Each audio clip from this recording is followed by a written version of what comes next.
As crenças, as tradições e a cultura indígena estão presentes em Paiquerê, o paraíso dos Caingangue, o mais novo livro da escritora e pesquisadora Cleo Busato. Ele apresenta 3 histórias que tratam das origens e das bases da sociedade Caingangue. E Cleo Busato é a nossa convidada aqui no estúdio. Cleo, obrigada pela presença aqui no Caldo de Cultura. Muito obrigada, o prazer é meu. Cleo, como é que surgiu, essa pesquisa em torno dos mitos dos Caingangue? Isso vem de uma longa pesquisa, que é a minha pesquisa no meio digital de produção de CD-ROMs. Eu havia produzido um primeiro, que é o Contos e Encantos dos 4 Cantos do Mundo, com histórias de várias partes do mundo. Aí depois, em seguida, eu fiz Lendas do Brasil e queria um que falasse das lendas do Paraná. Quando eu comecei a pesquisar as lendas do Paraná, eu concluí que as lendas do Paraná, elas são as lendas que estão no Brasil todo. Não há, assim, alguma coisa muito peculiar que justificasse isso. Mas eu continuei nessa pesquisa e cheguei numa coisa típica, aqui da região sul e muito relacionado com o Paraná, que são os mitos de criação desse povo, dos Caingangue. Os Caingangue, eles ocupam todo esse sul do Brasil, indo embora também um pouquinho, entrando ali pelo começo da América do Sul. E eles têm uma mitologia riquíssima, e eu comecei a me encantar, porque é o cara que você encontra na Praça Osório vendendo a bijuteria, de sementinha, e você mal se dá conta, sabe, que a sua história traz uma riqueza cultural tão grande, traz uma literatura tão rica, tão instigante. Aí eu produzi um CD-ROM, que é Nos Campos do Paiquerê, que foi lançado há uns 3 anos atrás. E dentro da minha pesquisa no meio digital, eu tinha uma curiosidade de ver como era misturar a contação de história no meio digital com a contação de história presencial. E isso deu origem a um espetáculo que eu fiz esse ano, Paiquerê Piquiri Fietó, que aí foi uma outra linguagem. E depois disso, as histórias eram tão bonitas, que eu apresentei para a SM e acabou no livro, no suporte impresso, Paiquerê, o Paraíso dos Caingangue. Então, fecho, uma trilogia de linguagens distintas. E essas histórias você encontrou também em livros, Livros do passado, aí de nomes aqui paranaenses, do Romário Martins, foi isso? Exatamente.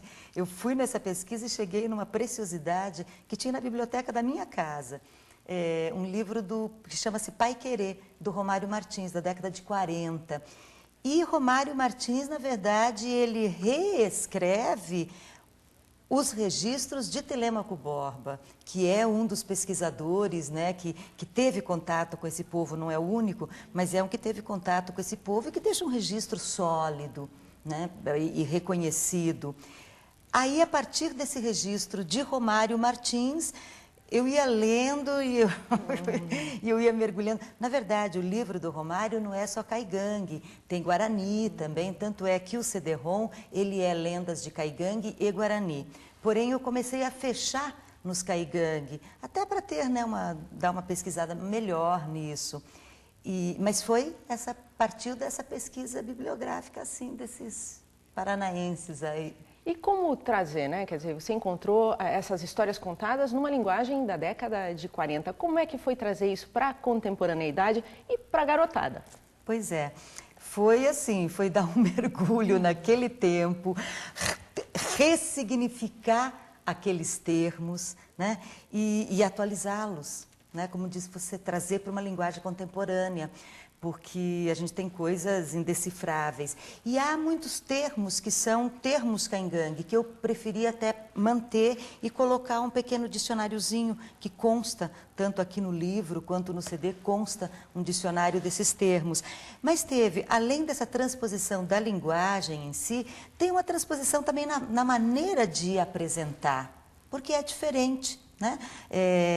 E claro, eu vou dar também a minha cara, eu vou dar a minha leitura para as histórias. Então, eu tive que chegar num consenso. E é curioso, porque foi um exercício muito grande, um exercício de linguagem, porque eu escrevi para 3 suportes diferentes. Um suporte é a narração no meio digital. Então, ela tem que manter a questão da oralidade, porém ela tem que ser condensada, porque uma história no meio digital não pode ultrapassar de 3, 4, 5 minutos, apesar que tem histórias que ultrapassam, mas a ideia é mais ou menos por aí, pequenininha, porque ela vem com uma animação. Aí a segunda formatação e pesquisa de linguagem foi para espetáculo. Como no espetáculo o espectador, a criança, ela não tem o suporte para voltar a pesquisar, é muito imediato, é aí, se fecha naquele momento, eu precisava explicar algumas coisas. Então, aquele dicionáriozinho que está aqui no livro, eu tinha que explicar no ato. O Mig, o gato do mato, a onça pintada. Né? Que eles chamam de tigre, né? Para não ver confusão, mas tigre, mas espera aí, tigre não é lá o Oriente? Ah, o tigre é a tal da onça pintada, eles chamam o mico de tigre. E aí, quando eu passei para o livro, precisava também pensar, muda o chipzinho e pensa diferente, porque eu precisava amarrar. As histórias, tanto nas histórias no CD, elas são soltas. No espetáculo, ela tem uma amarração. E no livro, ela tem também essa amarração que é esse personagem xamã, que então ele vai costurando. Na verdade, esse personagem xamã, ele conta para o seu povo, ele conta para as crianças a gênese desse povo. Ele conta desse espaço mítico que é o Paiquerê, depois ele vai, né, ele passa para a grande conquista que é o fogo, né, e o fogo é o desenvolvimento em todas as sociedades. Depois ele passa para o dilúvio, que é a destruição de tudo, e a reconstrução com os heróis míticos, né, o Camé e Cairu, que são os grandes personagens da mitologia e que dá base para toda a cosmologia, inclusive, né? Porque todo o pensamento do Caingangue é dual, né? Em cima dessas duas metades que se encontram.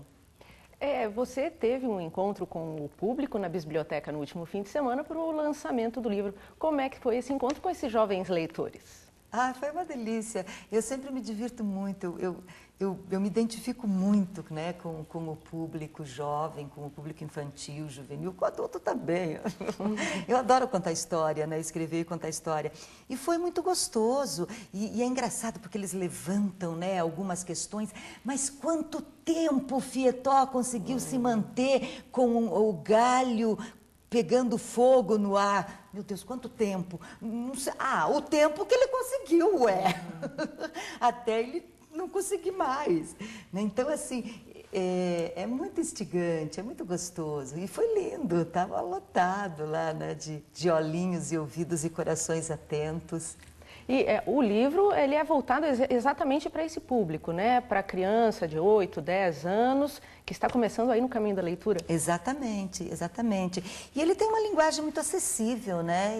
Ele traz uma linguagem muito acessível. E é para esse público mesmo, né? Uma criança que já tem o domínio do código linguístico, né? E da leitura, que já cria significações, enfim. E que tem um pouquinho de fôlego, né? Porque ele não é um livrinho curto, ele está aqui com quantas páginas? Deixa eu ver. 47? 47, né? Então, ele tem, né? Ele precisa de um certo fôlego, assim. Mas esse é o público. E é um convite para esse público mergulhar na cultura nacional. Com certeza, né? E é tão rica essa nossa cultura. E a gente precisa ir de norte a sul, sabe? Porque a gente só ouve falar, de repente, de Yanomamis. Puxa, aqui a gente tem uma cultura muito rica, né? E está aqui. E isso é Brasil. Isso é Brasil. Cléo, quem quiser conhecer mais do livro e conhecer um pouco do seu trabalho, tem um endereço na internet. Qual é? Tem www.cleobusato.com.br. Cléo, obrigada pela presença aqui no Caldo de Cultura, parabéns pelo trabalho e até uma próxima oportunidade. Muito obrigada e eu agradeço a vocês e convido a conhecer o Paiquerê, o paraíso dos Caingangue.